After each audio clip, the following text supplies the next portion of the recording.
Welcome to the Outer Realm with Michelle DeRoche and Amelia Pisano. Airing live on the United Public Radio Network, 105.3 FM in New Orleans.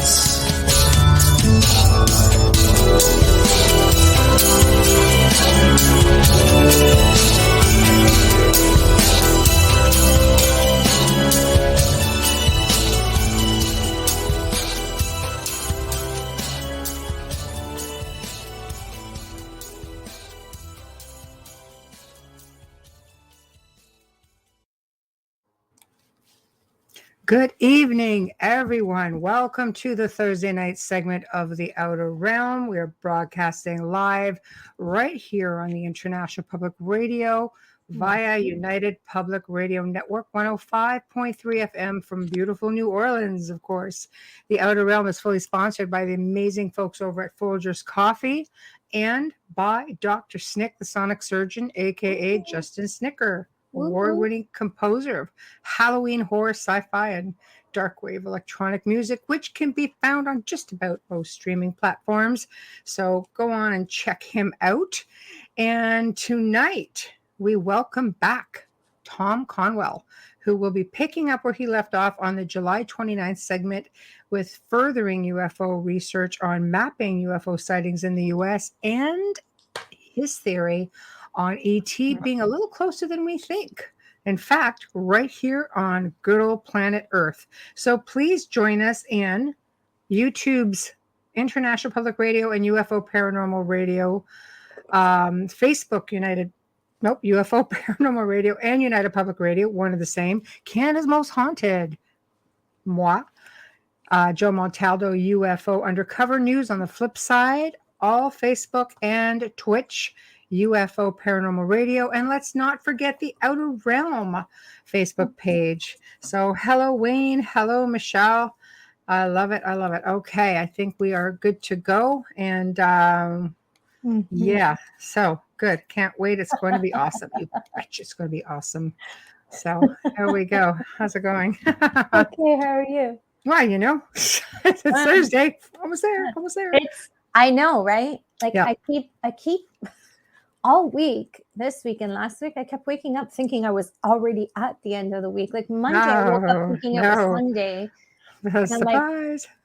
Yeah. It's maybe one of those damn moments, right? Yeah. But that was yesterday. Shoot. Yeah. That's we're getting there. We're getting there. It's all A-okay, you know. Not that we stop working on the weekends. It's just... No, this is true. We actually do not stop working on the weekend. We go. But you know what? I don't know. I think what we do is really rewarding. You know, we help so many people, and you know, and I get to do another like amazing show also. You know, Joe and I on Gray Zone on Saturday. I guess I should plug that. 6 to 8 p.m. Eastern, 5 to 7 p.m. Central. Anything you want to learn, you go there. My goodness. It's going to be a great show. Fun. It's going to be like a show and tell sort of thing. I can't give it away right now. But it's always fun, though. It's not like when I mean you want to learn something, you're educated and entertained at the same time and wowed. I love the show. I try not to miss it if I can. Like I think I've missed maybe 3. But we get really good feedback from it. So I'm really grateful for that. Like the feedback is amazing. You know, we weren't on for like about a month. It's like, what happened? Yeah. It was like, wow, whoa. All right. So stupid buttons. I know. Oh God. No, I'm catching the glimpse of gold every now and then when I turn a certain way. It's throwing me off on the screen, right?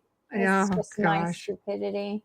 No, I know. Fun times. You feel, Robin Smith, I feel like I need to dye my hair red, and although it's so white, it would come out pink. So white it would not come if you pink. Not if you add a natural brown to it. It'll anchor the base and add a little bit of violet.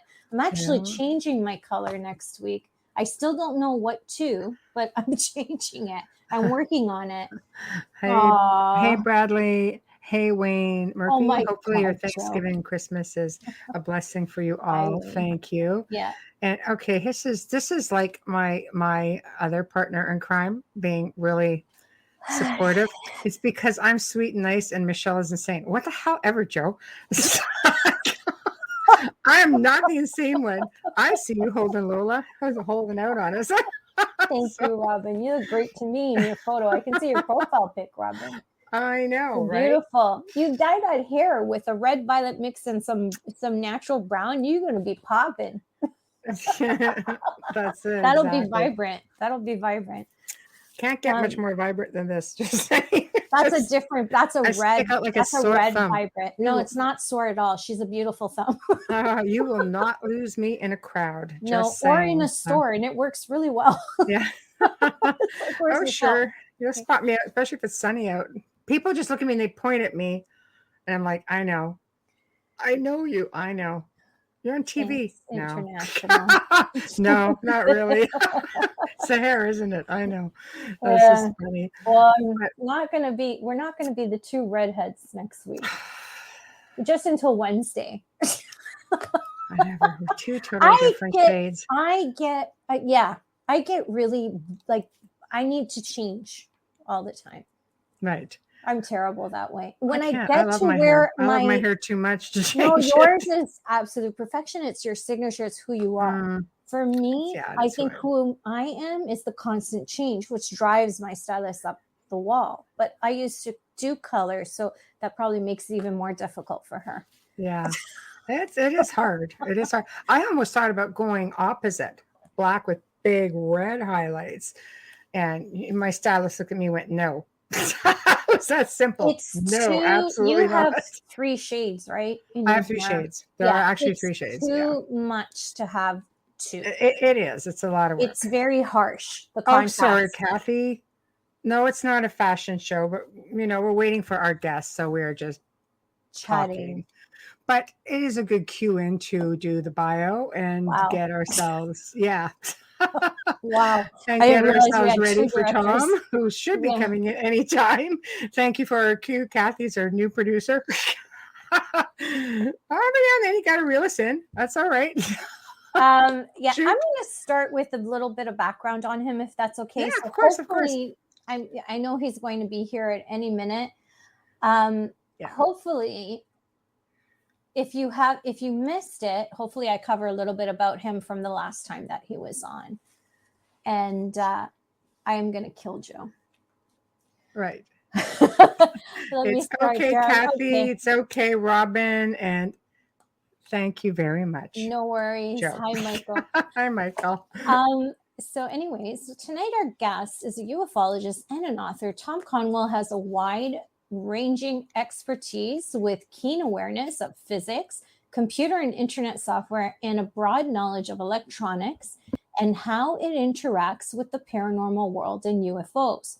Tom has studied and researched UFO sighting reports from the U.S. East Coast to the West Coast and the central U.S. Tom has assembled a map of UFO sightings, which is what we're discussing tonight, which has revealed many anomalies and is now an integral part of his research studies. So if you missed it last time, you can catch it in archive, but we will touch on a tiny bit just to bring you back up to speed. For those of you who don't remember, if you're here every week, it's hard to remember every show. But yeah. We're good then. Mm-hmm. All right. Well, he is here. So, ta-da! Here's the man. Tom, how are you? Hi, Tom. Hello. How are you? I'm doing fine. How are you girls? We're good. It's Thursday. It's almost the weekend. Really? Yeah, this is a good thing. It's a good thing. It's been a long week. You celebrate the weekend? You looked surprised, like you didn't know what that was. Yeah. No, I know. Sometimes some of us just work all the way through, so it's just we get a little excited. Well, how have you been doing? Keeping busy? Have you been research? I haven't done too much research. I was preparing for a speech, which I gave last Monday, and that was a lot of fun. But other than that, no, I've just been trying to stay on top of what I had to say and making sure that I was thorough. Good. Yeah. Well, that's great. So what I'd like to do is recap a little bit on your research for those who haven't gotten to the archive or who may have missed you back on the July show. Can you talk a little bit about, primarily before we get into the new presentation, what you specialize in with UFO and mapping and so on? Okay. Well, I started out trying to figure out if there was any reason why there were so many sightings across the United States, and I knew there had to be some sort of pattern. So I put together a map of my home state, New York, and thinking that it was going to be revealing. Well, it was, except for one thing. What I realized is the sightings that I had put onto this map only stopped at the border of New York. What would happen if there were like 10 sightings on the far western border of New York and 50 sightings on the far eastern border of the next state over, which would have been Pennsylvania? I was leaving that out. Right. So I really had no alternative but to do an entire map of the United States. And so that must grow pretty regularly for you. Yeah. So I tried putting that together. That was a lot of work, a lot of time I spent on that. And as I was doing it, I realized that I had so many UFO sightings that I was going to have to change how I was posting them. There were like too many in one place, such as New York City. I just had so many of them that I had to go from the little pins I was using to big pins that stood for 20 of the little pins. Wow. And I had the same kind of problem, especially when I went to the West Coast, because there I had 100 pins equal one big pin. And I couldn't make it the same color as the East Coast and create a problem for myself. So I had to make a different color. It was a nightmare, believe me. Right. I had so many sleepless nights that it was awful. It was just awful. Right. That's all I can say. Well, I mean, it's definitely a huge undertaking, without a doubt. But it's mind-blowing also when you think about the fact that all of this represents sightings. And I'm sure it represents only a fraction of sightings because not everybody reports what's going on, right? So what percentage do you think you actually have been documenting? For these particular sightings, what I did is I took the entirety of the National UFO Reporting Center and broke that down into 7 groupings. And within those groupings, I eliminated 4 of the 7 groupings. And I eliminated them because I had so many sightings in just the 3. So already with what I was putting on the map, I was putting less than half. And it was just tough. It really was very, very difficult to do. And every time I put a pin in the map, I created another problem for myself, which had to be solved. It was awful. It really was awful. Yeah. Well, I mean, I'm glad you took the time to do it. I mean, I think, something like that needs to be done. It's just somebody taking the time to do it, and that's just the United States. You could just imagine the rest of the world. Maybe you want to do a bigger undertaking. Well, see, the problem is that the database doesn't exist for the rest of the world. Really? Yeah. You may find a good collection of sightings in Canada, but Oh, yeah. perhaps even in Great Britain, but that's about it that I'm aware of. Right, right. So can't really put them on a map. Yeah. Kathy says not everyone reports, yet everyone has a camera. Lots of blurry witness accounts. Yeah, I agree. I think now the fact that everyone pretty much does have a camera should be able to get some pretty amazing captures. But I guess in the same respect, do you pay attention? Because some of these UFO sightings are so far up, you don't. Some people don't know. Are they looking at a satellite? Are they looking at a plane? Are they Yeah. looking? You Um, know, blurry eyes. one of the groups that I completely eliminated for my map was lights in the sky. Right. If all somebody's seeing is a light in the sky, Mm-hmm. even though it may be moving oddly, Mm-hmm. what can you say about it? I mean, it's just a light, and so I just eliminated the whole group of them. Mm-hmm. And there was a Oh, lot. That was probably one of the bigger groupings of sightings that I had. Lights in the sky. mm-hmm. I think some people are afraid to report because they could lose their jobs, depending on what type of career they have. So I think you're missing a lot of information because of that. Can they report anonymously or Oh, no? sure. Yeah. Yeah. Okay. You could report anonymously, but as far as the reports go to MUFON, they're looking for a name so that they can send someone out to investigate. The National UFO Reporting Center, you can get away with putting down a name, or in a lot of cases, they just make up a name and stick one in there. Yeah. That's not important.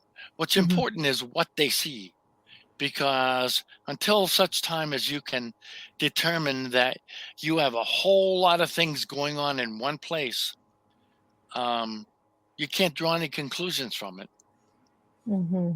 So, I would like to see every report made every single time, but Mm-hmm. it's just not going to happen. Right. As a matter of fact, let me throw this out. When I saw my UFOs, and that was 3 very significant events, I did not report them. Oh, okay. So Well, now why why? the heck wouldn't a ufologist report Yeah. what he saw? Um, Right. only because the first one, I didn't want to stop what I was doing, and I didn't want to miss anything. I wanted what I was going to see um, uh, permanently affixed in my mind. Mm-hmm. I just didn't want to write about it, Right. even though I included the sighting within my books. Hmm. Okay. Interesting. Yeah. Do you want to touch on your experiences? Like maybe your most memorable experience? Yeah, that was great. Well, actually, let me talk about 2 of them. The Okay. third one was a little muddled, but the first one, I saw 9 bright balls of fire in the sky, Wow. and they were moving very slowly Wow. across the sky. Wow. So they obviously weren't meteors, because Mm-hmm. meteors, like, they zip, they're gone. Right. These were just sort of floating across the sky, and I was seeing them 2 at a time. Hmm. And when I finally honed in on where they were coming from and what I was seeing, because I wasn't seeing them come from where I thought I should be seeing them. Um, uh, let me explain that a little better. Okay. I was looking north, which is like right along the Hudson River, and I wasn't seeing things, and then all of a sudden there they were. So I was a little confused as to what I was seeing when. Mm. Um, were they really coming towards me for a good long period of time, or Mm. did they just appear? So I stared at the sky and wouldn't allow my eyes off of it, and I realized that these things went from completely black to many times brighter than the moon. They just popped on right in front of me. It was Wow. really quite amazing. That would be quite the Yeah, sight for sure. Wow. yeah. Well, that was the first sighting. There were 9 of those, Mhm. and they each made a maneuver in the sky in exactly the same place. Mm. Then I was going to work one morning, and it was very dark, very cold morning, and I looked at a distance. I had just crossed the Hudson River in my car, and I looked at a the an area above the high tension wires, Mhm. and there was a super bright ball of, I don't know what. It was just big and bright red, and Wow. I thought for a minute, gee, maybe I'm seeing some sort of electrical discharge, but maybe I would expect that to be a little bit more blue. Mhm. But this this thing um, just hovered in the sky right over the high tension wires.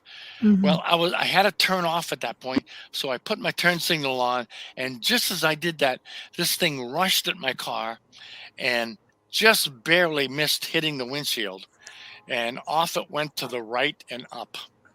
Wow. That was Wow. that was nuts, really Yeah, that's crazy. that's a little bit different than the average person's average sighting. Yeah, So, yeah. wow. Wow. That's phenomenal. Really, that is.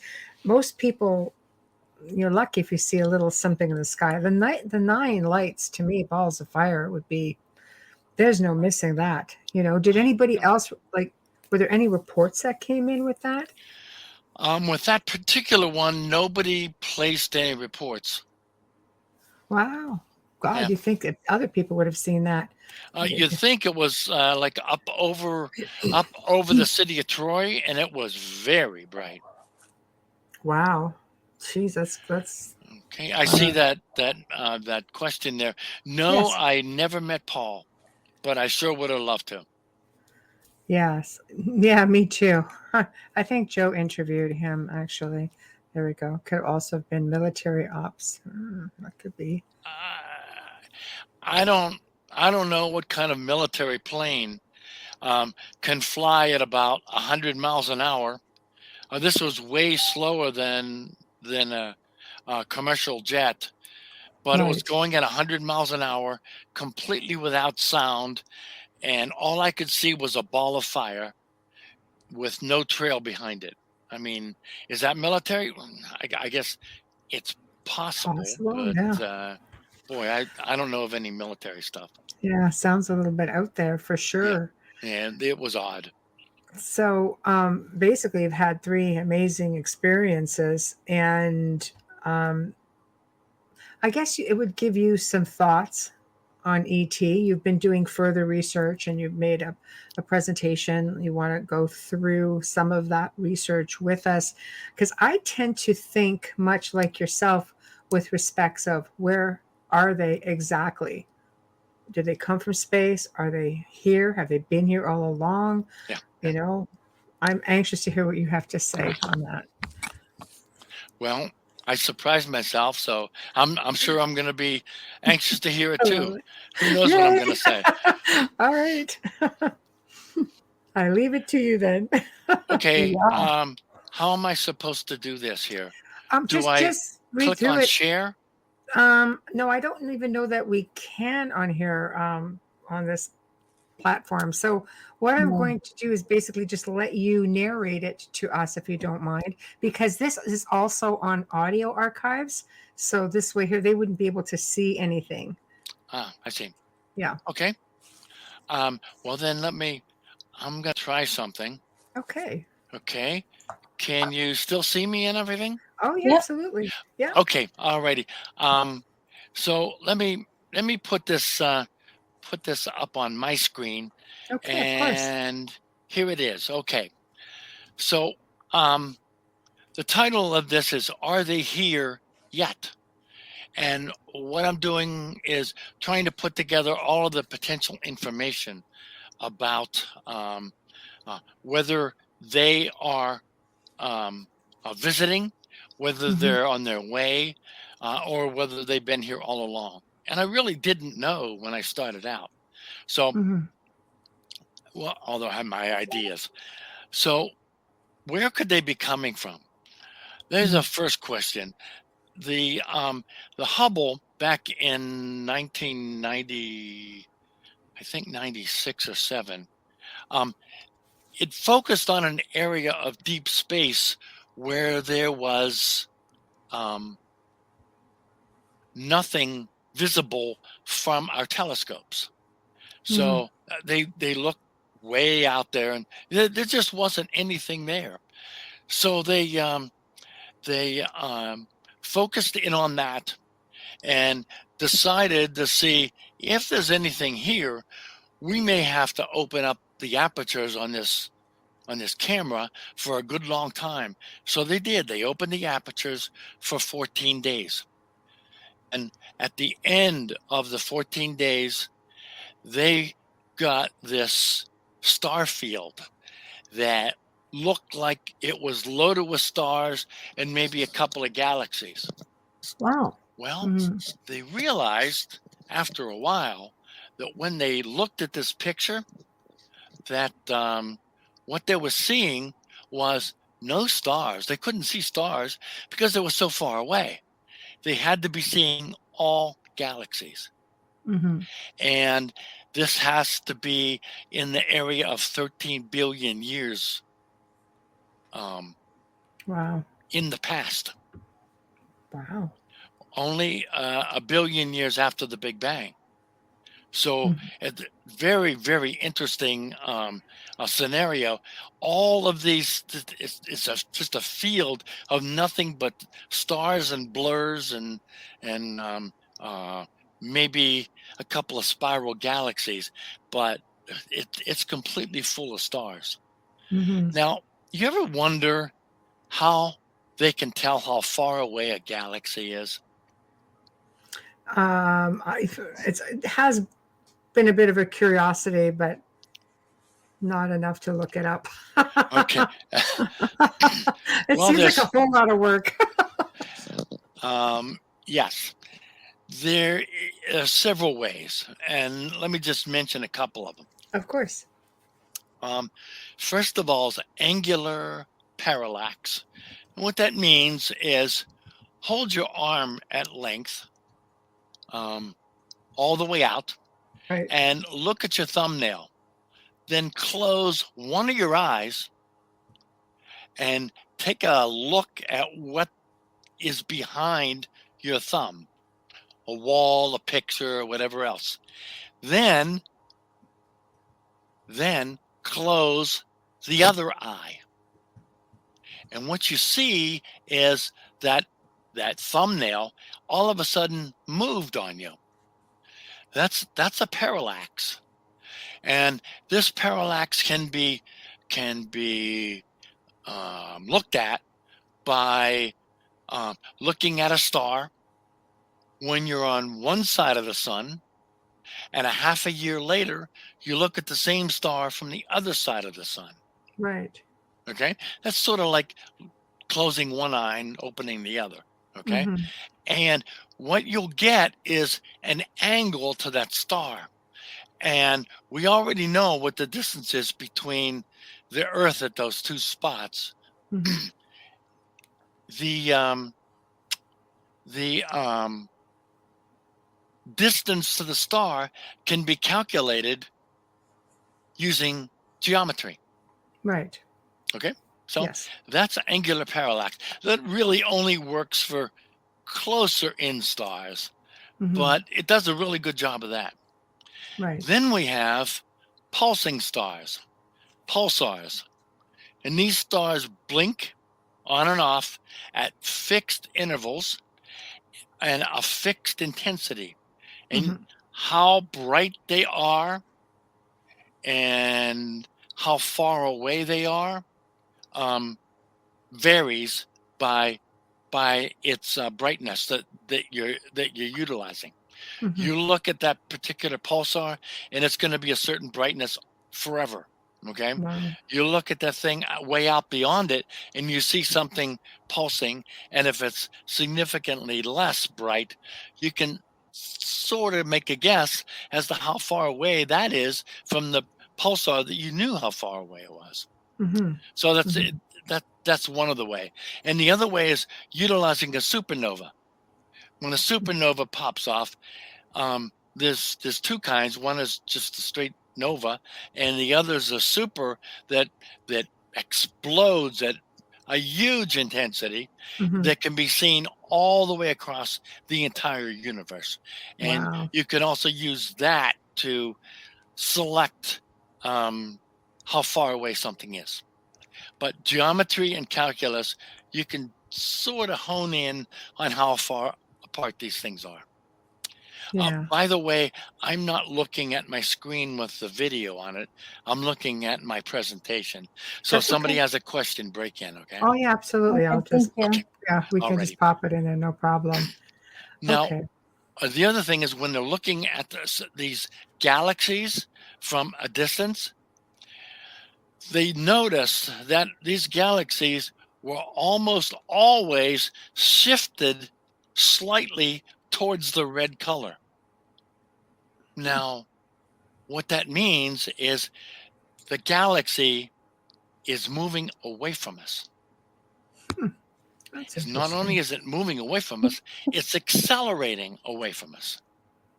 So there's only a matter of time before this thing is so far away that we won't be able to ever see it again.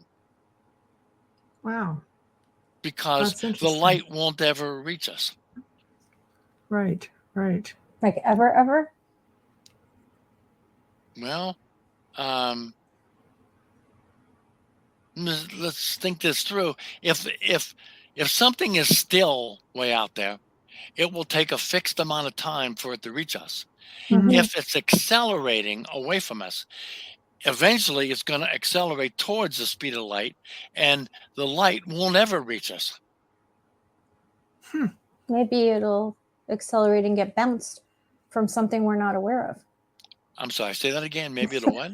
Maybe it will get out there, and then we're not familiar with all the energies of all the galaxies and everything and how it works. We're not really, it's not an exact science to say that it wouldn't come back.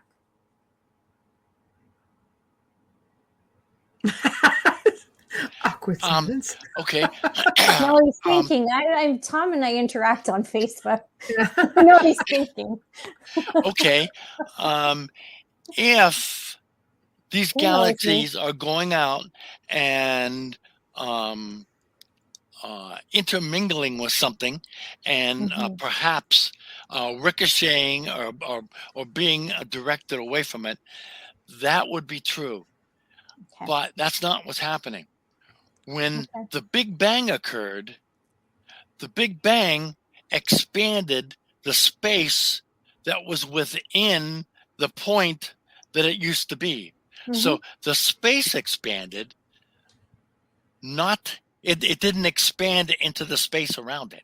The space itself expanded. So it's not going to bounce back. It's not going to do anything like that. It's just going to continuously expand. Okay. Now, there are some galaxies in and around us that are shifted blue. And if they're shifted blue, it means they're approaching us. They're accelerating towards us. And because they're accelerating towards us, eventually they're going to become very close. One of them in particular, the Andromeda galaxy, is going to mix with our galaxy and create a mess of everything. But that's not going to be for a couple million years.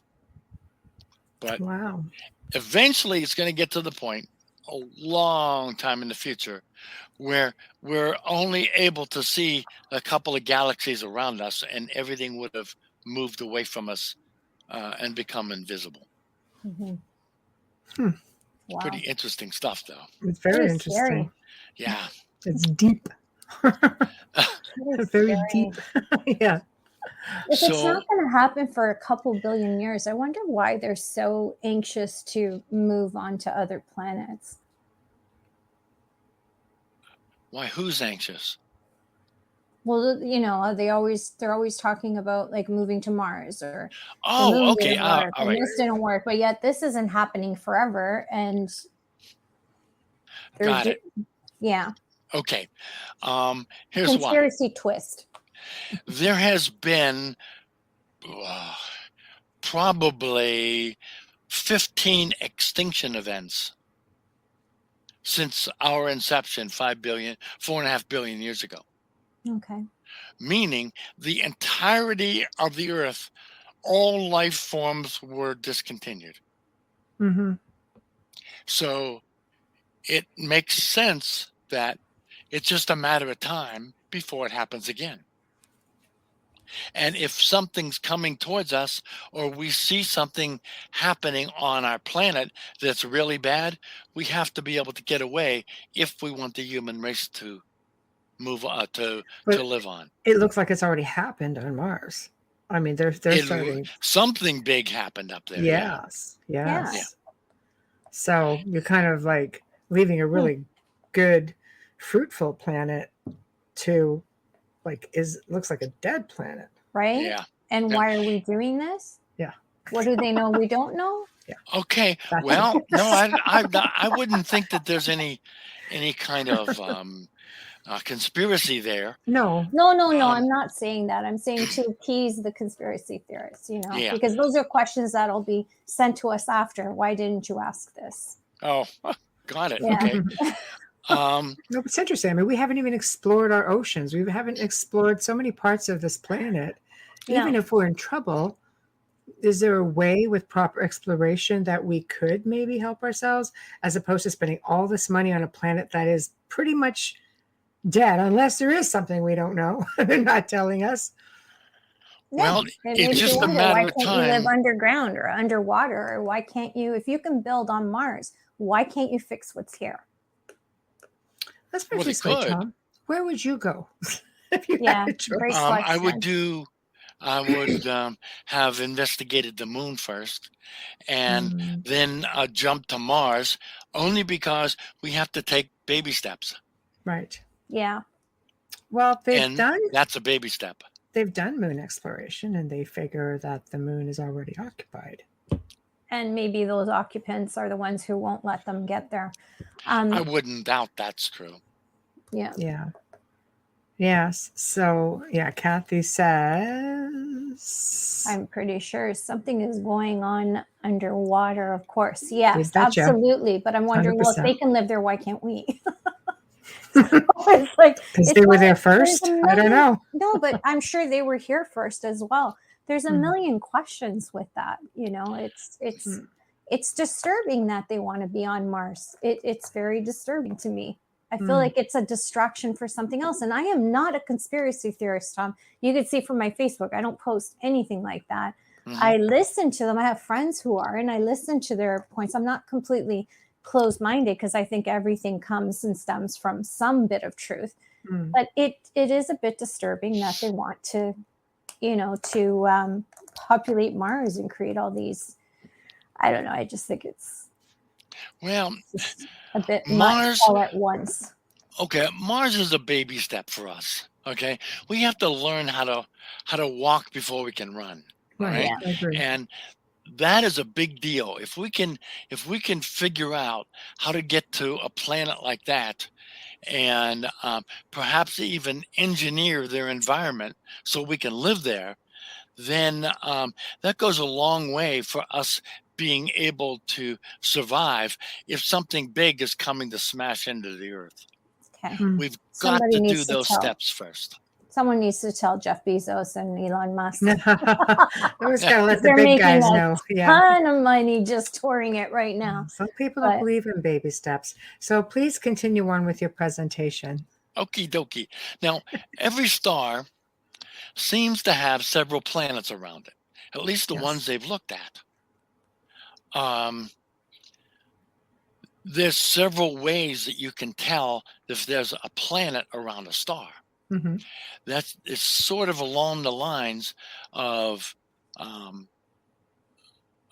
telling the distance a star is from us. Looking at a planet takes the same kinds of technologies. First of all, if you look directly at a sun, at a star somewhere out there, we're never going to be able to see the planets around it, at least not yet. Okay? Because the planets are so close to its sun compared to the distance that we are from it, that we're never going to be able to isolate one from the other, especially if we're looking from the Earth. If we're looking from space, it's a little bit of a different story. But every star seems to have a few planets around it. Now, how can we tell? The satellite that's up there now, one in particular that was launched not too many years ago, it's called Kepler. And what it does is it looks at stars, probably 100 at a time, and is able to tell if these stars are blinking, are dipping in color, or anything like that, because it stares at them and documents the brightness that it gets back. Now, if you have a planet that's going around it in the same kind of same kind of orbit that we have on our sun, the planet will be going across its sun. And as it does that, it'll make the light from this star drop ever so slightly. But that's what Kepler's looking at. And like I said, it's looking at hundreds at a time. It has a tremendous backlog of things for us to study and to tell if there are planets around particular stars. Mm-hmm. Now, another way is when we look at stars, these stars are moving around within our galaxy, just like we're moving at a tremendous speed. And we can tell how fast they're moving. Now, if you were to have a planet go around a star and be on the opposite side of it compared to what we're viewing, it will put a very slight tug on that star. Mm-hmm. So the velocity that we're seeing, that we're tracking, that velocity dips ever so slightly. And as the planet comes back around on the other side, it accelerates ever so slightly. Mm-hmm. That's how another way that we can tell if there is a planet moving around a star. So there are all these planets. How many of them do you think contain life? Actual life, okay? Well, there's a lot of stars out there, and if every star's got a planet, that's pretty high odds. Yes. Every star not only has a planet, every star has 4 or 5 planets. So that's really big odds. Yes, there is it is. life. And not only is the life possible on a planet, it's also possible on a moon that's going around a large planet. See, there you go. So the odds keep increasing. Yeah.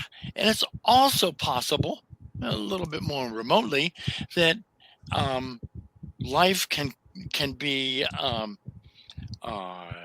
created on an asteroid. If it's big An enough, asteroid, how that's do they do interesting. that? So there's a whole lot of potential for life out there. Mm-hmm. Now, the third way that we can tell if there's a planet going around a star is called reflective modulation. Okay. If a planet is going around a star, as this planet goes in front of the star as we're looking at it, it would make the star dip in light. As it goes around the back side of it, ever so slightly, the star would be shining on that planet, and we would see a slight increase in light because it would reflect off of it. Hmm. Now, that's not a lot, but it's happening. That's another way we can tell. Mm-hmm. Fourth way is called gravitational lensing. Back in the 1920s, Einstein came up with a theory that a large body in the universe that has a tremendous amount of gravity would warp light that goes around it. Mm-hmm. Its gravity would bend the light. So about 8 or 10 years after he came up with this theory, there was a full eclipse. And they were looking at the sun, and Einstein, of course, predicted that you would be able to see stars that weren't in that area of the sky. It would be behind the sun. And lo and behold, as they were looking at the sun, there was a star that appeared in the sky that shouldn't have been in the sky at that point. Mm. And matter of fact, it was the star that was behind the sun. And it proved Einstein's theory. And that's another thing that can happen. Planets can add to the gravitational lensing of a star. Hmm. Yeah, believe me, people that sit around think of this stuff walk into walls. I mean, really. Kathy says, infinite odds, can't wait to meet the neighbors. Yeah, I can wait. Let's go with that, Kathy. Yeah. I can wait, just saying. Yeah, So they're friendly. And it gets worse. Oh, great. It gets worse. It Can't gets wait worse. for this. Okay. Okay, now the Milky Way galaxy has about 100 billion stars. Oh. That's on the low side. I think the number's closer to 400 Low billion. side. Wow. Okay, so I'm using the 100 billion because it's easier for the math that I'm going to do here in a second. Okay. So 100 billion stars, and it's about average size. Mm-hmm. Now, because I'm going to be talking about numbers that are so big, the difference between 1 million and 1 billion, that's an order of 1,000, okay? Mm-hmm. 1 million seconds is 11 days. 1 billion seconds is 31 years. Hmm. So I'm going to be talking about things that are going to be so big that your mind won't even be able to understand. Comprehend it. I'm probably Yes. almost there. Okay. I was there Yeah. 10 minutes ago, but anyways, okay. Yeah. Okay, here we go. Okay. Now, the average number of stars in a galaxy, I said, picturing the Milky Way, which is 100 billion. If you were to take the average number of stars in a galaxy and multiply by how many galaxies are in the universe, Mm-hmm. that number would be approximately 5 times 10 to the 22nd power, or 5 with 22 zeros after it. Each star likely has planets. Mm-hmm. Okay? So there we go with the whole odds thing again. Only this time, too close for comfort. Yeah, okay. It's still infinite. Now, not only this, what can we not see because it's too far away? Right. Right? Right. Okay. Yeah. Now, if we also tend to think of our universe as everything. Hmm. What if it isn't? What if our universe is one of a trillion Big Bangs? Yeah, there we go. Yeah. Oh Yes. my God. Yes. Each one of them has its own space that's expanding, Mm-hmm. and it's expanding out into nothingness. Okay, I'm gonna have nightmares. Yeah. Okay. And it gets worse. What if- It's just a bear of good news tonight, aren't you, I Tom? know. Seriously, like seriously. What if there were multi-dimensions? Oh, yes, on multi-dimensions. Oh yes, Yes. yes. Yes. Well, I think everybody sort of feels that there are multi-dimensions. I think so. What if there are actual civilizations within these other dimensions? Yes. Highly possible. Well, sure. Yep. Yeah. Okay. I agree. Very probable, I would think. Now, the Big Bang started our universe. What if there are billions of them and they're continuing every year, every month, every day? Mm-hmm. Now, let me throw out some numbers here, as if I haven't thrown out enough. I said there was a 5 with 22 zeros after it for how many stars are in the sky, Mm-hmm. in the universe. What if the odds for a civilization being created on a planet as 1 in a million? That seems like, hey, that's pretty remote, right? There would be a 5 with 16 zeros after it for that would be how many inhabited planets. Yeah, okay. It's All right. not looking too Overwhelming. good for us, is it? No, it's overwhelming. No. Now, I liked it better when I didn't know anything. yeah, what if there were 1 in a trillion chances, or a million? Right. If it were that, it would be we would have 50 billion inhabited planets.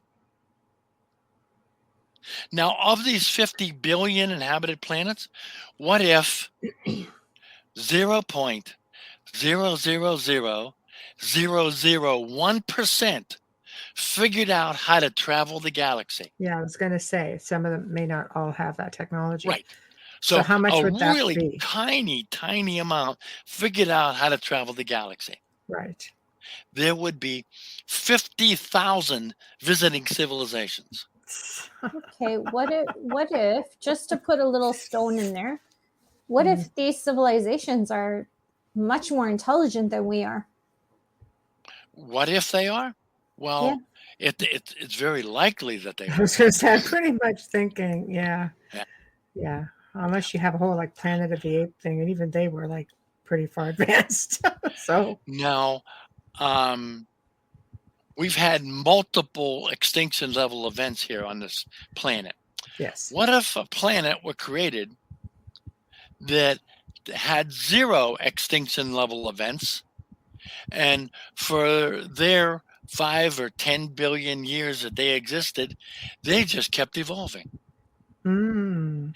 We've only been evolving for maybe at the most 10,000 years. Mm-hmm. What if they've been able to evolve for 50 billion years? Well, How much further advanced would they be than us? Why do I feel like we've been evolving for a lot more than 10,000 years? Well, I mean, there've been ancient civilizations that they've been finding, evidence of going back 30,000 just last plus week. years. Yeah, But were they us? Were they human beings as we know it, or were they extraterrestrials? Tom, what are your thoughts? Well, I don't know. All right, I like that answer. Yeah, but I'm gonna eventually get there. Okay. Maybe. This is a long presentation, and we're talking an awful lot in between. So, okay. You go ahead. Now, let's take scenario 1, the Kardashev scale. Mm-hmm. You probably heard that name. It's a method of measuring a civilization's level of technological advancement based on the amount of energy it's able to use. Okay, a type 1 can extract all of the energy from its star, all of it. A type 2 can do that along with being able to control its star. A type 3 become this is the really galactic travelers, and they know everything there is to know about energy, and they are becoming, the only way to describe it is they're becoming a master race. Okay. A type 4, they're able to harness the energy content of the entire universe and probably will live inside of supermassive black holes. All we can think of as a black hole is it swallows up stars and planets. They may live inside one.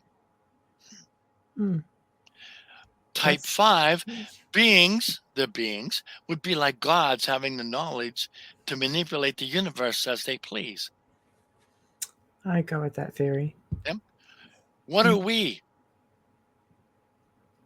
We are part of the collective zoo that lives on planet Earth. This is why it's so diverse with cryptids and portals everywhere, things coming in and out. But what are we on the Kardashev scale? Well, we're like complete primitive. Yeah, 0.6. Right. We've learned about nuclear energy and burn fossil fuels, but we certainly haven't been able to harness the energy of our star. And the only amount of light that we've been able to gather from our star is the beam of light that's pointing directly at us. Everything else goes out into the universe and just disappears. Remember, I said a 0.1 harnesses the entire star. So we're a few years away from that. Yeah. Okay. So here's a comment. Kathy says, Gobekli Tepe, I'm hoping I said that right, recently discovered 1996, could be evidence of influence from another master race. Yes, and they actually just found one in the last year that's even older than that. So I guess it's like we were just saying, who was the race? Right. Now, Hydra. was that race humans? Yes. Were they wiped out during one of the extinction level events? Right. Or did they see it coming, were able to move off, and then move back when the majority of the people who lived on Earth, being primitives as they were just figuring out how to get things back together again? Yes. But again, I have more information on that. Let's do it. Okay. Scenario number 2. What if they were here first? Exactly. What Yes. if? See, I told you I'd get to it. Yes. Okay. Yes. Exactly. Now, one of the things that we had to look at is the continent of Lemuria, Yes. Atlantis, and perhaps even Antarctica and Pangea. Pangea means every single continent on planet Earth was one early on, and then it started breaking apart because of the subduction of plates and stuff. Yes. So, all right, let's talk about Lemuria for a few seconds. Right. It was proposed in 1864 by Philip Sclater. It was said to maybe include the Pacific or Indian Oceans. That would include Hawaii, South Sea Islands, Australia, India, and California, or a good portion of California, including Mount Shasta. Yeah. Mount Shasta. Yeah. And the inhabitants, by the way, were said to be people who may be described as Bigfoot or glowing people 7 feet tall. There we go. Giants. All right. Now, were these extraterrestrials, or were they just advanced humans? Right. Right? Mhm. We weren't sure at this point. Right. Now, Atlantis. Hmm. First of all, was this a real place? I Where think so. was it? I think Was so. it in the North Atlantic, or perhaps in the Mediterranean Sea, Hmm. or maybe it was in North Africa, or perhaps the Azores Islands, or maybe it was off of the coast of the Bahamas Maybe it was a ship. maybe on the eastern side where it either disappeared or took off, and on the western side where it went down into the water in the area of what's now Cuba. Hmm. Not sure, but I think we're still trying to figure that out. There are ruins right off the coast of Cuba that are pretty compelling. Hmm. Now, who inhabited this, and were they advanced? Hmm. I think so. If they were advanced, maybe they weren't human, or at least earthly human. Hmm. Hmm. Maybe they were humans, but they never originated on Earth. I agree. Did some survive? Yes, I believe so. Did they mate with what was on the Earth at that time to create a new race? By mate, I mean take one for the team. Procreate. Yeah, Let's go go with out, that. go out and Take one for the team. have sex with I don't know what. Okay, Right. that's interesting, but this is absolutely possible because, admit it, ladies, you have to admit it. You've already dated a Neanderthal sometime in your past. Maybe more than Yes. one. Maybe more than one. So you have to agree that it is not out of the question. Absolutely not. No, exactly. Here's just a comment before we get too far ahead. Mike Walker, hi Mike. Humans operating from a higher frequency could become light beings? Question mark, maybe. Maybe. Yeah. I had a dream about meeting one of those light beings one time. Right. Did you? That was, oof. Was it a dream or maybe it was an experience? Yes. Well, Kathy. I don't know. Yes. Kathy says they went forth and multiplied. Yeah. Yes, I believe so. Yeah. So, okay, let's continue Okay. on. Okay. Now, is all this possible? I think so. Yes. And I think that we could be designed through DNA. Either somebody messed with our DNA, or through procreation, inserted their DNA into ours, and through our children, we became a new race. I agree. Maybe that's where the Rh negative blood type comes from. Maybe. Blue eyes, green eyes, hazel eyes. Hazel, really? You Not think brown it really eyes, which does was fit in there? the norm. Pardon? You really think Hazel fits in there? Hazel has every damn color in it. Yeah, It but has it's just a some mix. But the brown. point is original Yeah. eye no, color was brown. I'm just curious. I'm Rh asking positive. you. Yeah. So that lends to Tom's theory because no one can trace it, Yes. right? I'm asking because I'm curious myself, because I'm not making a statement. I'm actually very curious. I'm still reeling at the thought of going out and mating with everything in sight. That must have been an interesting time. That's all I can say. I'm sure it would have been. But it was a different. Are we talking Woodstock, or are we talking? Yes. Well, we're probably talking something similar to it. Because I think it's very close. Yeah. I All wonder right. how many species came out of that festival. All right. Next on the list. Okay. Now, were we created through intermingling? I think we were. Was it God, or was it someone else, or something else, or some other events? But I think that we have to consider everything if we're going to be looking at human history. It all has to be on the table.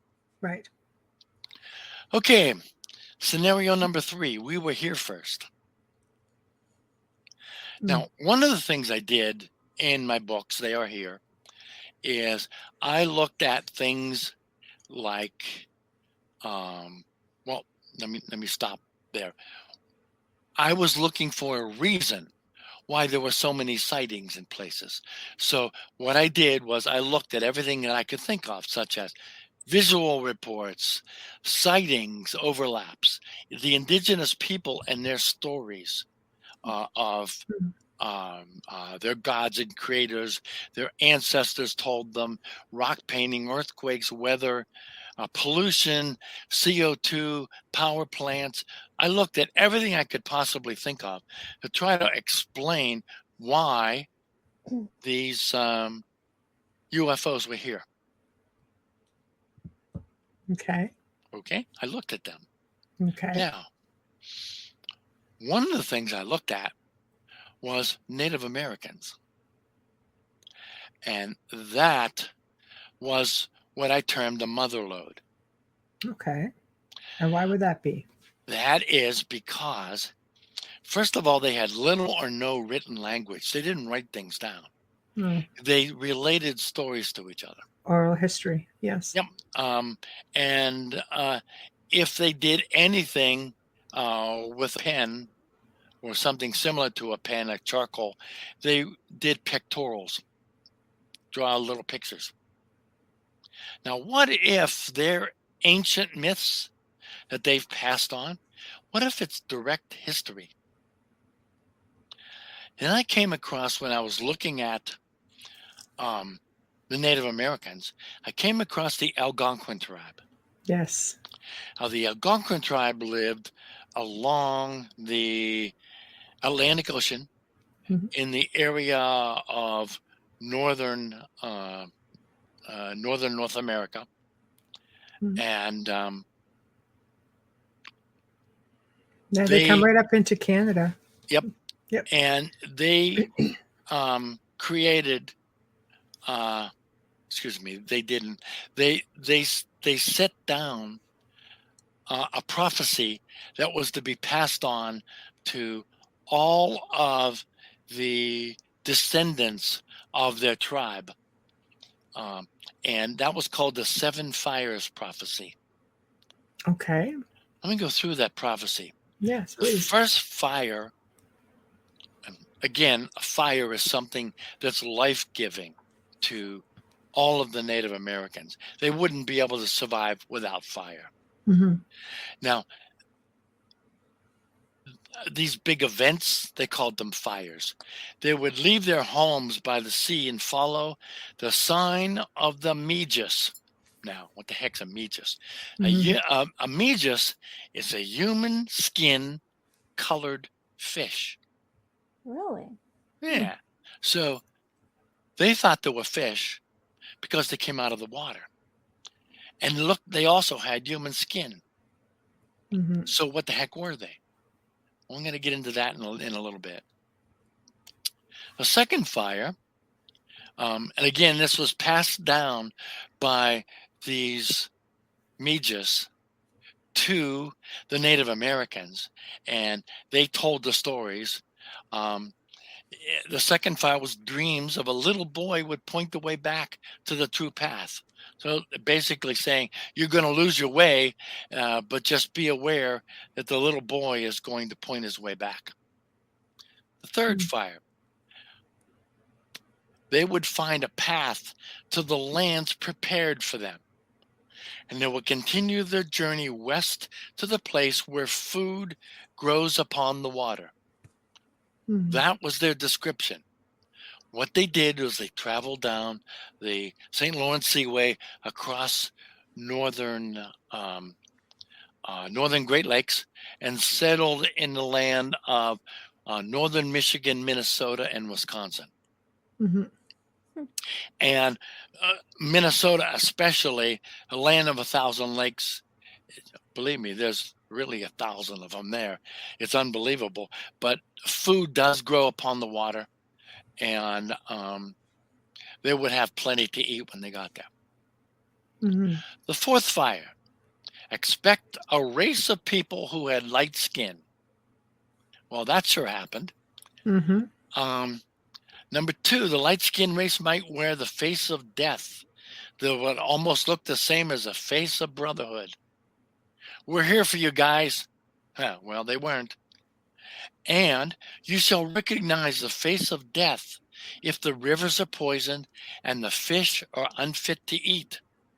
Mhm. Sound familiar? Sure does. Yeah. Okay. The fifth fire. As this fire loses its heat, there will come among the people those who promise great joy and salvation. Yep. That great joy and salvation, well, that was the white man's God, wasn't it? Sounds a little bit like religion. Absolutely. And they said that you will struggle for many generations. And this Exactly. promise is false, and it will nearly destroy those who accept it. Yeah. There we go. The sixth fire.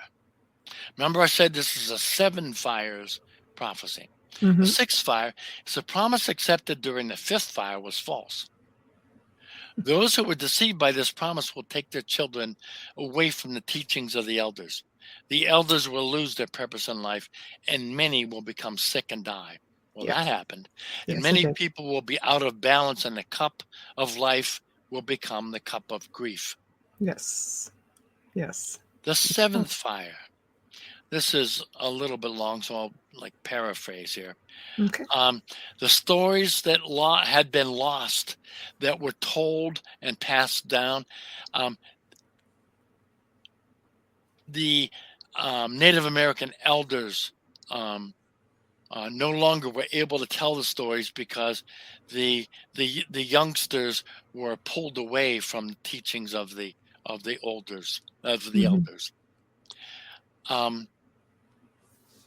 Many of the elders will point in the wrong direction. Others will remain silent because of their fear. And some of the elders will be silent because no one has asked them for their wisdom in such a long time. Mhm. That's the seventh fire. Mhm.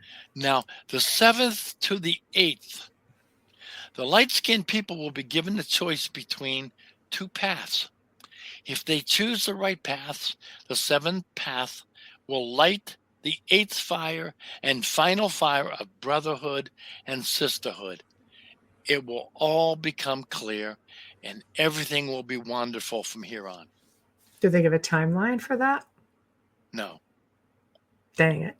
The wrong decision will create a great reset. Oh, there's the word. That's Yeah. the great reset. That's exactly the buzzwords that are being thrown around right now. Yeah. We are split right now between the two. Right. And how we choose makes all the difference. Kathy says, funny you should mention there's lots of sightings and strange activities in the skies in Algonquin Park over the past summer. Yeah, I have a family member who's got land up there, like really close. Sure. And it's definitely a bit of a hot spot, so to speak. So, yes, I do believe that the indigenous people had very close relationships with extraterrestrials. And Yes, they did and still do. Yes, just like the Hopi, right? They were also given prophecies. In my second book, I interviewed a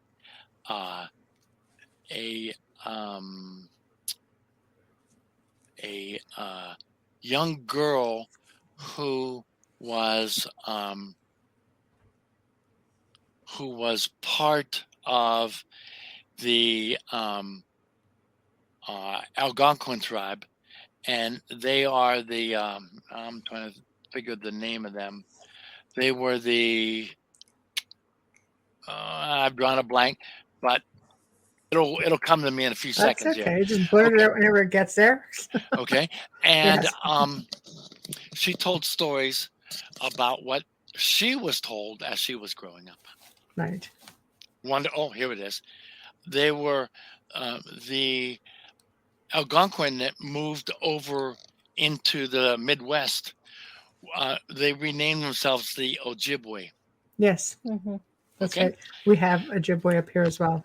Okay. Yes. Now, the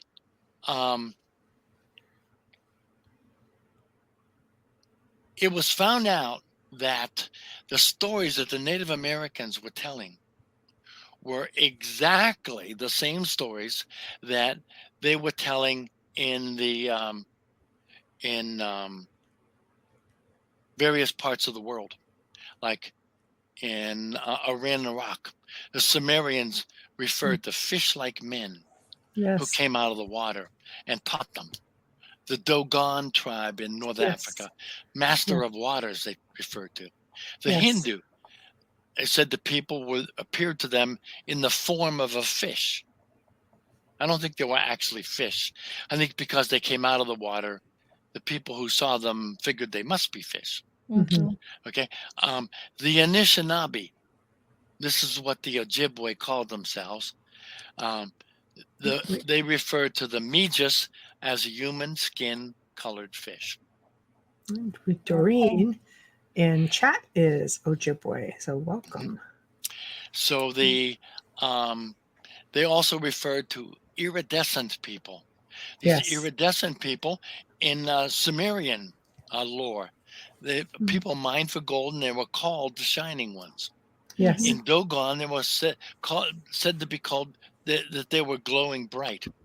The Hindu, golden in color. The Anishinaabe, radiant and iridescent. The Sioux, golden eagle and golden feathers. The Natchez tribe. Now there are two groups of this Natchez tribe. The first group, they reminded everybody who saw them as the standard Native Americans from back in the 1800s. They're 5'6" average height, dressed just like the other tribes with their own tribal differences.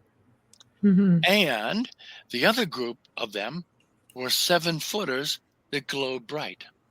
Where the hell did they come from? Yeah. Okay. So big connections, yeah. So there's also references to 7 gods. Yes. The Sumerian talked about 7 sages. A Dogon, 7 amphibious creatures. The Hindu, 7 great sages, and referred to each one of them as being one of the 7 stars of the Big Dipper. The Anishinaabe, 7 Megis. The Sioux, 7 gods, 7 fireplaces, 7 council fire. The number 7 over and over and over again. And interestingly enough, even religion looks at 7 as a sacred number. So now, in these various places where these people wrote or talked or drew pictures about or however they documented their information, all came from the time of immediately after the Great Flood, when people came out of their hiding areas and were figuring out how to live again. In Samaria, about 4000 BC. Dogon, Africa, 4000 BC. In India, 4000 BC. Anishinaabe, 4000 BC. Sioux, 4000 BC. They all happened in and around the same time. Now, how did that happen? If after the Great Flood, the best people could do is maybe scare up a horse. True enough. Right? True enough. I True mean, enough. how did this happen across the whole world?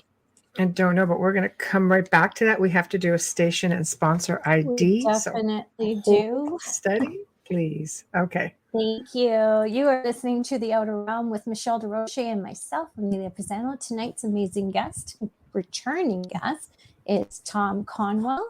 We are broadcasting to you live from the beautiful city of New Orleans on 105.3 FM radio, on United Paranormal Radio, right? I can't even see. This is crazy. International Public Radio. And all of our Facebook pages right now. Our amazing intro and outro and that fabulous voice that you hear is courtesy of Dr. Snick, the Sonic Surgeon. He is an award-winning composer. And you can find him on Bandcamp and Amazon. Check out his music. It's phenomenal. It's original. It's unique. I know you'll love it, especially if you love our songs before and after. We also like to thank Folgers from the first day to we hope the end. Thank you, Folgers. We love you. We appreciate your support. And we are back. Stage is yours, Tom. My favorite word. There we go. Right. By the way, I know we're not going to complete this. I'm about halfway through. Okay, you still have time. I need a part three. You've got about 40 minutes. Yeah. Okay. Awakening. Right. I believe that the awakening is the eighth fire. I believe they're one and the same. Okay. And this is coming. Everybody is in the process of awakening. Will it actually happen? I don't know. It depends on what choices we make as a human race. But I think that things are happening. Absolutely. I would agree with you. And telepathy is going to become the new norm. Cool. That's going to cause a lot of family feuds. Yeah. Oh, boy. Picture Thanksgiving with that one. Oh, my. Oh, my gosh. Okay. And are there specific signs for awakening that people should be looking for? Or is this going to be different for everyone? Well, it's going to vary for a lot of people. I think that they're going to see things like time prompts. Looking at the clock and always seeing 11:11 or, for example, 12:12 or that. So it's like evolving, basically, right? Yeah. High frequencies, vibrations, things like that. I think people are going to start having significant dreams. And these dreams are going to come true, where they're going to be able to create their own realities. Yes.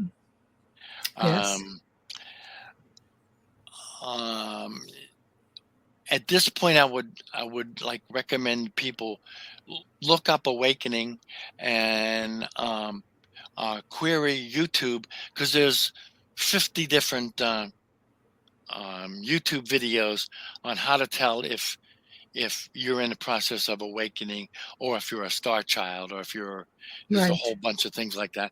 And I would recommend you go to that, because that's an entire talk unto itself. It is. And we can do that sometime. Yeah. Okay. Next. So anyhow, your life will never be the same if you have a major experience in the realm of seeing a ghost, having a vision, seeing a UFO, or something along these lines. Things are going to change for you as a person. That's going to be, for me, that was my first step. Right. Okay. Others may have other things happen first, but this is going to happen. This is going to be one of your steps where all this stuff is going to become apparent to you.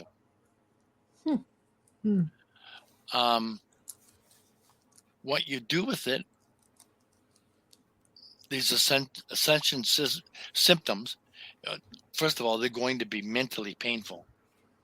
But what you do with it, that's what's important. And you're also going to be probably struggling with, what is God? Is it spiritual? Are you spiritual? Do you need to be spiritual? You're going to have that struggle too. It's every day. Yeah. So that's in this field. It's every day. Because there is a difference. If people have a hard time separating, there's a difference between religion and spirituality.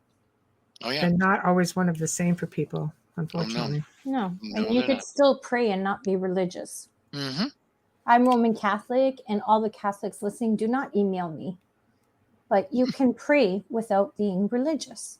Prayer is not always written. Sometimes it's just It's supposed to be a conversation with God if you believe in God. So Very Stage true. is yours. Go ahead. Very true. I was raised Roman Catholic myself, and I don't even go to church anymore because I think it's just a bunch of I'm a recovering Roman Catholic, is what I usually say. recovered. There you go. I am spiritual, though. I am. I Yes. believe in. I wasn't for a lot of years, Yeah. but I am now. Believe me, after things started happening to me, oh boy. Yeah. It's a much bigger picture. You believe in a creator. You believe in the universe. You just Yeah. believe there's more. You know it's something. I just not a fan of the fan club. it can't be all that they're saying because they're all saying it differently as well. Exactly. So Okay. So after awakening and how it's different for everybody, next. Okay. What would happen if we attracted them? That's the reason that they're here. Let's just say they were never here and we evolved. Okay, let's just say that. And I have to look at all the different scenarios. Let's just say that we attracted them recently. How could that have happened? Well, back in the 1910s, we invented radio. And since then, that radio signal has been going out into the cosmos at the speed of light in every direction. What about the atomic bomb? Oh, I Like, haven't because gotten to that that. ripple effect, I'm sure it attracted somebody. You betcha. The fact that we were at war, once they finally got somebody's attention, all of a sudden we're fighting with each other. I'm sure that didn't make anybody happy, because if we're fighting with each other, what are we going to do when we advance to meeting them? Are we going to pick fights with them? They were really worried. And then we lit off nuclear weapons and the electromagnetic nuclear weapon signature that went out at the speed of light everywhere. That wasn't good. I Our agree. physical constructs of power plants, using nuclear fuel, we're venturing causing a into disturbance in the force is what you're saying. Like ripple well, yeah, effects. sure. Yeah, I could see that. And what are we doing to our own planet? Yeah, and our own people. We're polluting the crap out of it. Yes. So We're killing it. Yeah. Now, we have nuked people from our own planet. That can't make them very happy. What are we going to do when people look different than us? We can't even get along with each other, let I alone know. something otherworldly. I know. That has got to be interesting them. And they have got to know, they have to figure out what we're up to. Do you think it's a big social experiment? Maybe well, that they're seeing what we're going to do? It could be an experiment. That's going back to the whole overseer sort of mentality of something else being up there manipulating. Now, what's the upside with us? First of all, only some on our planet have ascended, and more ascensions are happening daily. Yes. We are a handful, but we're redeemable. And our ancestors make us a promising lot, especially the ancestors of the Native Americans. If we attracted them, you can forget about all the stuff that's out there. Rock art, Old Testament, ancient Morse. What we do now is what matters. We have to prove ourselves right now. We have to stop the war. We have to stop the anger, and we have to get along with each other and make it look like we're trying. That's the only way, because if they show their face, they're just going to end up super pissed. And we don't want that, especially if they're a million years advanced from us. That wouldn't end up well for us. So Right. there's another scenario, and someone asked a question before, similar to what I'm going to talk about here. What Okay. about ancient writings and megastructures? Right. Were these things part of a legacy left for us to discover, such as Bible stories, mostly from the books of the Old Testament, Mm-hmm. or the writings of the Vedic scripts written in Sanskrit from India, the Mm-hmm. Bhagavad Gita, Book 6 of the Mahabharata, Mm-hmm. passed down stories from the Native Americans. Mm-hmm. Okay, they all relate to nice stories of us, of them seeing us do nice things. Okay, Mm-hmm. these are really important. The ancient writings, they're they're um, they're stories on how to do things. Mm. Now, A guideline, maybe. a guideline. Yeah. Yes. Mm. Now, what about the megastructures? Mm. Who made them? Did we make them? Mm-hmm. Were they made for us to show us this is how you do it, guys? What about the pyramids? Academia They- would tell you no, but yeah, I think realistically, there's a lot of signs that lean to possibly. yes. What about the pyramids in Giza? Mm-hmm. I've Angkor been. Wat, the Cambodia temple. Yes. Machu Picchu, the Andes Mountains of Peru. Yes. Teotihuacan, northeast of Mexico City. Mm-hmm. There's those low flat pyramids. The Yes. Nazca lines. What were Yes. they up to there? Yes. Sacsayhuaman in Cusco, Peru. Mm-hmm. Pumapunku, Tiwanaku, Bolivia. Mm-hmm. Göbekli Tepe in Sanliurfa, Turkey. Yes. Stonehenge and Superhenge in Great Britain. Power They're spots. they're all done as an example of something. Mm-hmm. They're to show us something. I believe they're also power spots, portals, Could vortices. could be that all those things that were made were made in those particular spots because that's where they realized that wherever they generated power from, they Mm-hmm. could transmit it to those particular spots because they were Yes. hot spots. I would agree with you on that. Yep. I would. And if there are portals, let's face it, that's where they're coming in and out of as well. Sure. I like it. Next. Okay. Rock painting. Yeah, yes. Now, in France, in the limestone caves, the area was kept in perfect condition. Mhm. Because of the limestone cave, it was kept at exactly the same humidity and exactly the same temperature. And the cave dwellers went in there and drew pictures, and we got a hint about what they did and what they what their life was like. And there weren't many pictures drawn there that gave us the impression that there were extraterrestrials there. Mhm. But that wasn't the only place that we saw rock painting or anything like it. Mhm. Deep in the Sierra de San Francisco of Baja, there's a concentration of the world's most extraordinary rock art sites. There's Mhm. also some in Horseshoe Canyon, Utah. And the Anasazi, the Pueblo people dating between 3,000 and 800 years ago, they drew pictures of things that didn't look human. Mhm. And I think they were trying to tell us something. They drew what they saw. They were trying to tell us something, but we haven't figured out what it was that they were telling us exactly yet. Mhm. Yeah.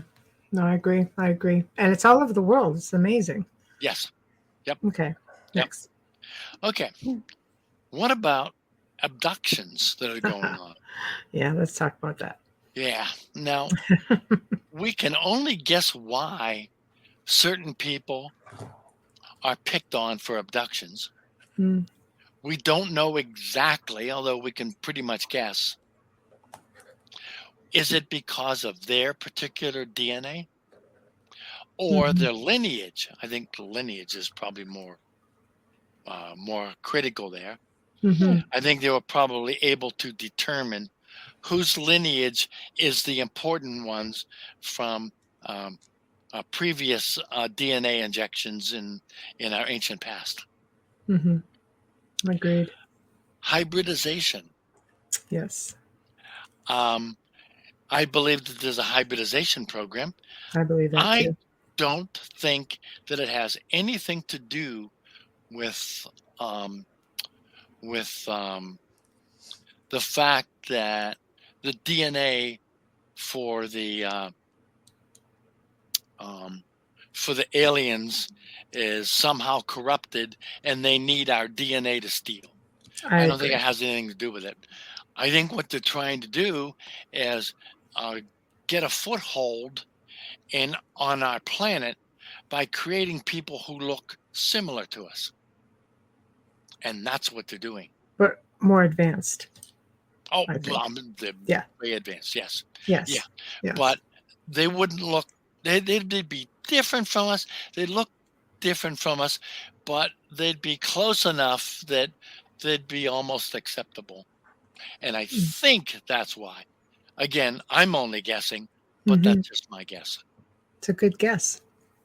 Maybe. I like your Um, guess. That's a good yeah. guess.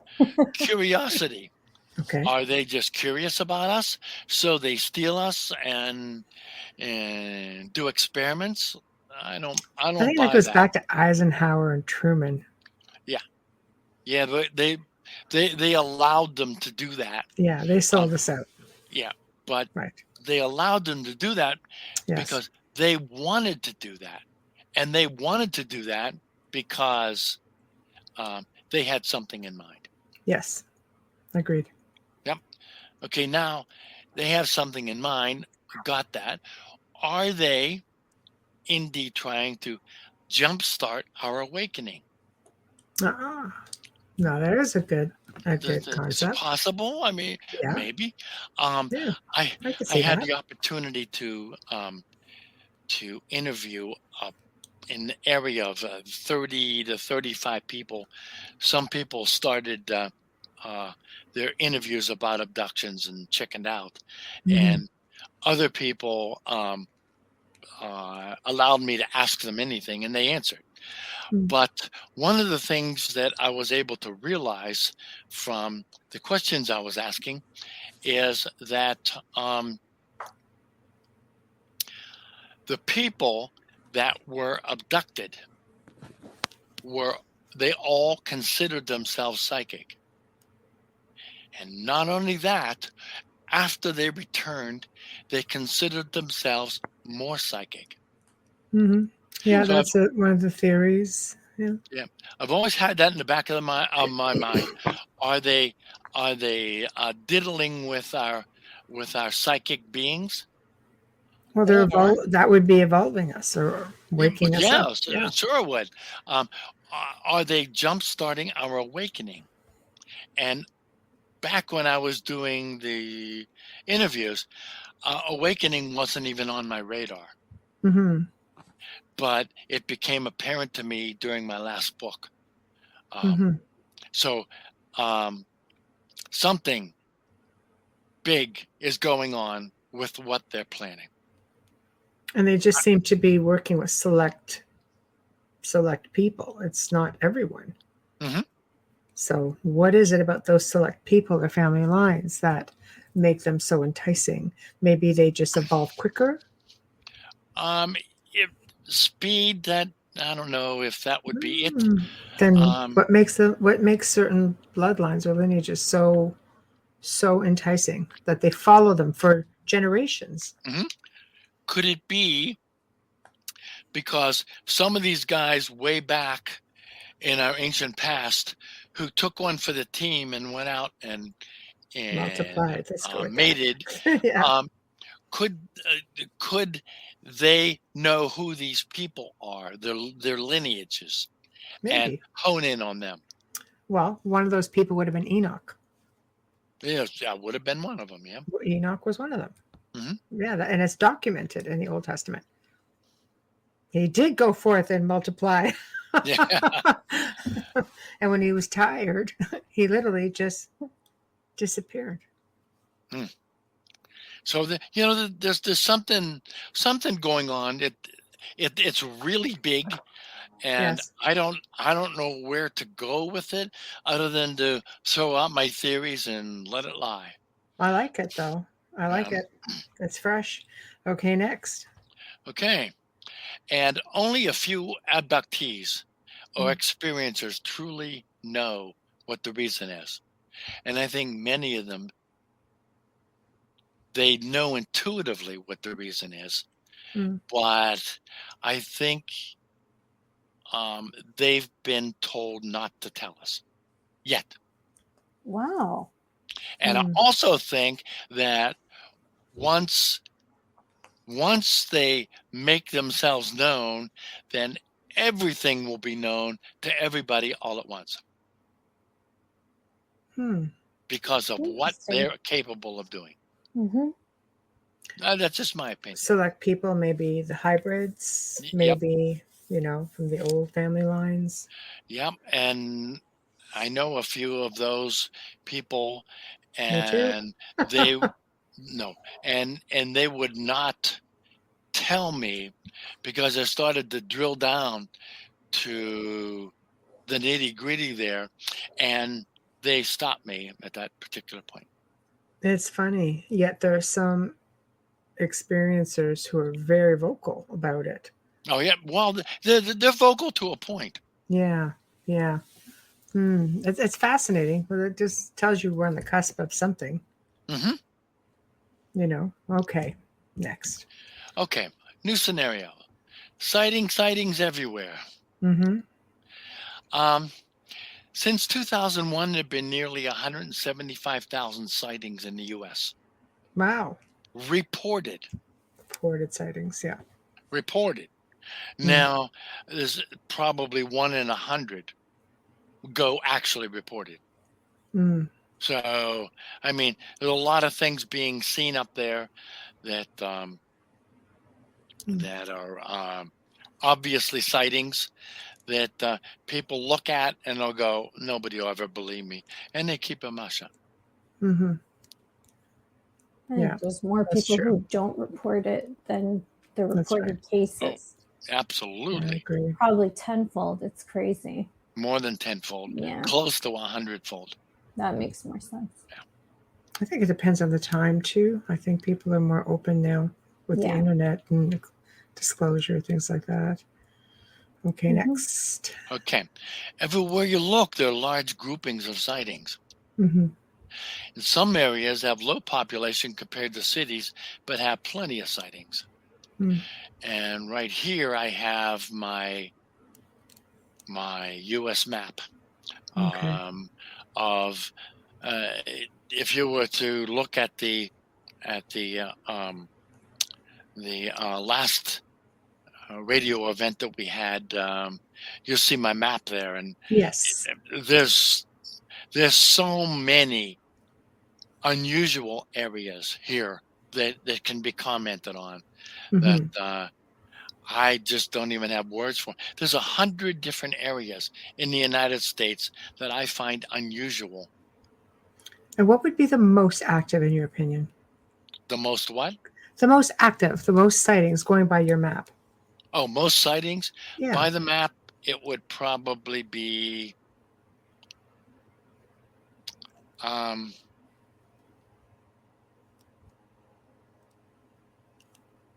the Pacific Northwest. Oh. Wow. As far as an area. Okay. And that would be extending from central Oregon right up north to the Canadian border. There's a mass of things seen in that area. Do you think it's because of the water? Well, that's certainly a part of it. Coming from the water? Yeah. Yeah, that's certainly a very big part of it. Yeah, water plays a big part everywhere. Mhm. Do you think they're coming from the water? Yes. Yeah, I think so too. I think there's a lot down though.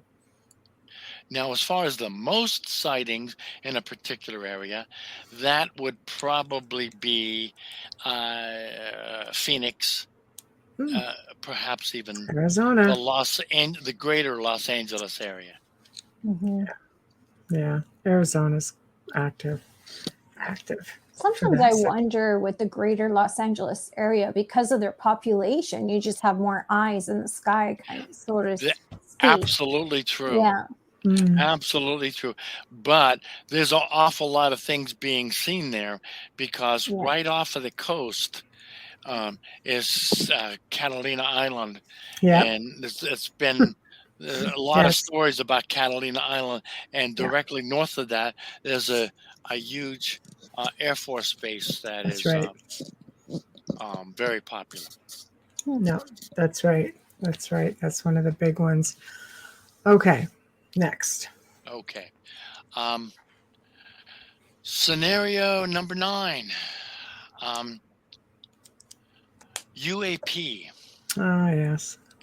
Now, when I was a teenager, it was a lot of years ago, I heard about UFOs. That's right. And that was the big deal. Everybody talked about UFOs, unidentified flying object. Now, in 2017, when they first started to describe the sightings that were done by the Navy pilots, they didn't call them UAP or UFOs. They called them UAPs. That's right. And I often wondered why they would do that. Why wouldn't they just call them Everybody's familiar with UFO. Well, first of all, unidentified flying and unidentified aerial mean pretty much the same thing. Yes. Right? The real trick comes in when you call it object versus phenomenon. That's right. Phenomenon is far more descriptive. Okay. Because what's being seen in the sky are things that change their shape, or things that disappear, things that grow smaller or grow bigger or split into two. You can't call that an object. Okay. That's really a phenomenon. So UAP is more descriptive. That's one reason. Okay. Now, the other reason is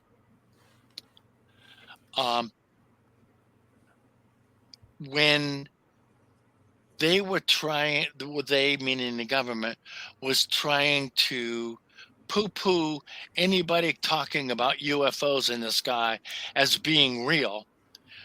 And that includes the entirety of the time from the 40s all the way through the 1990s and early 2000s. They called these people tinfoil hat wearing wackos. That's right. Right? And if all of a sudden they were to say, well, UFOs could come from a different planet, and they said that out loud, they would be all of a sudden lying to all the people that they called tinfoil hat wearing wackos for the past 70 years. Okay. They couldn't do that. So they had to make up a new name. And the new name was a UAP. Right. Even though it's more descriptive. Okay, I get that. That covers a little bit more of a variety. They couldn't call it a UFO because by their own jumping up and down and screaming at people and telling them that they're idiots or they never saw anything or it's all the planet Venus, they couldn't go against that. Right. So that's that anyhow. That's UFO versus UAP, and that's the reason. All right. Next. Okay. The conclusion. Yes. Were they here before us? Yes. Well, you have to ask the question, before what? Well, before we were a civilization, meaning a recent civilization, before we started writing and drawing. Some of the things that were drawn were of something that shouldn't have existed then. Before we were creating inventions. Are they here now? I think it's a big yes to that one. Absolutely. What are they doing? Right. Why are they backing off from us? What are they waiting for? Right. Why wait any longer? What could be next for us? And in conclusion, our time is here and now. We need to sit up and take notice of all that is going on in our skies, in our history, put it together and talk in realistic terms. They have been here. They are here. They continue to be here because they have a reason to be here. And we've got to come to grips with that. Agreed. That was a wonderful presentation. Oh, thank you. You're welcome. That really was really a great presentation.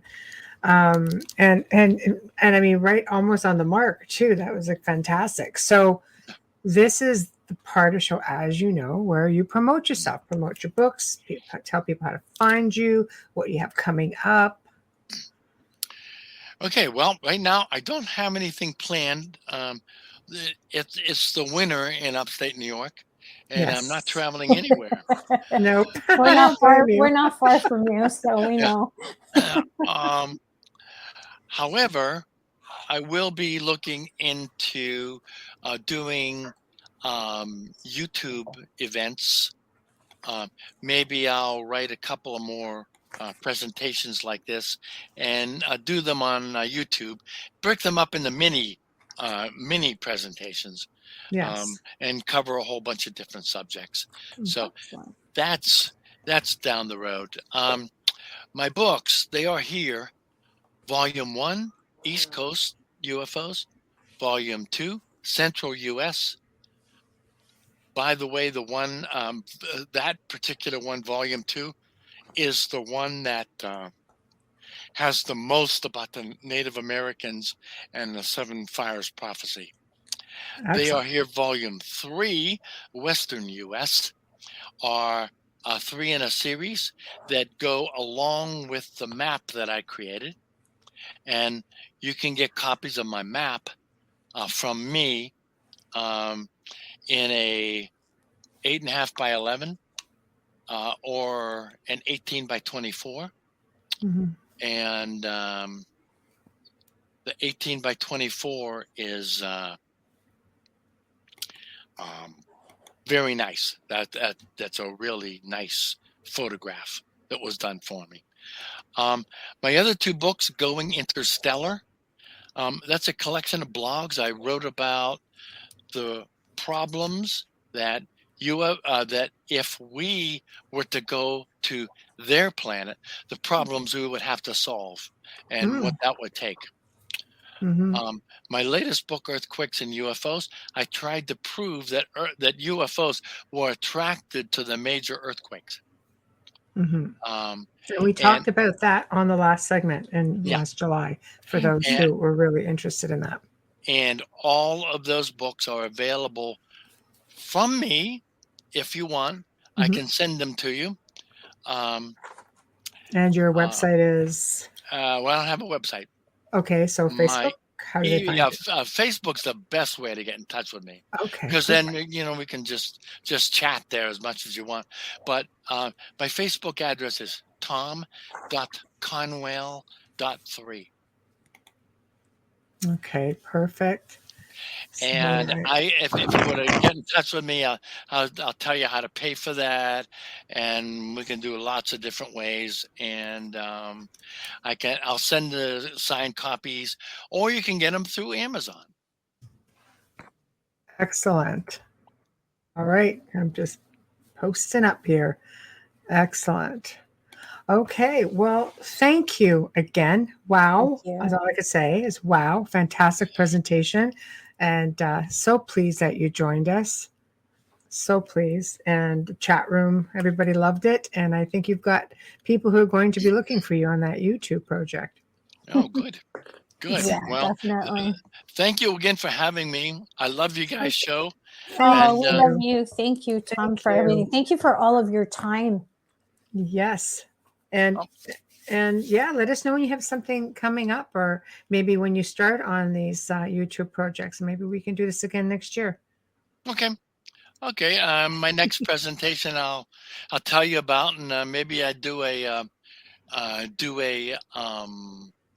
practice session or a preview for you. That would be fantastic. Sounds great. I love Thank it. you. See you on All right. Facebook. Well, Oh, yeah, thank you. absolutely. Yeah. Okay. Have a good Thanksgiving. Oh, thank you. You Happy too. And Thanksgiving. thank you again for having me. I appreciate everything. Oh, Thank thank you. you, It was our Tom. Have a pleasure. great night. All right. Thank you, Tom. Okay. Bye now. Good night. Bye.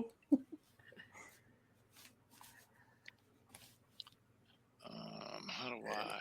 Are you trying to get out? Nope. There we go. There we are. Okay. There we go. Everybody gets stumped on that one. Yeah. Well, as you can see, we have come to the end of another fantastic segment. Wow, I thought that was just a fantastic presentation. So thank you so much for that, Tom Conwell. Thank you to Folgers Coffee for sponsoring us. Thank you to Justin Snicker for providing his music and his voice for our intro, outro. Thank you to everyone in chat. You guys were just awesome as always. Please remember to head over to our YouTube channels and subscribe. Don't forget to follow us on the Outer Realm if you already have it. If you haven't, why haven't you? Come on now. But if you want to contact us, please head over to your email and catch us at the Outer Realm Contact at gmail.com. That's the Outer Realm Contact at gmail.com. Next week, more amazing guests. Wednesday night, we'll bring a friend of mine, Michelle Freed, to the show. She's going to be discussing remote viewing. And she did train actually with the CIA. So I think you guys are going to find it really interesting, and hopefully you'll love her as much as I do. Thursday night welcomes Marisol Smiley to the show. Now, for those of you who are regulars in chat, you should know Marisol is often in chat, but she's an abductee and experiencer and has decided to talk about her experiences because she feels she wants people to know that these experiences and ET does, and they do in fact exist. And when you hear her story, you'll understand why it's so important to her. So everyone, have a great weekend. Don't forget to tune into Joe and I on the Gray Zone Uncensored this coming Saturday, 6 to 8, I guess it would be Eastern, and 5 to 7, did I get that right? That would be Central. And check us out because it's going to be really, really good. A little bit different this time. So good night. I think I got all that right.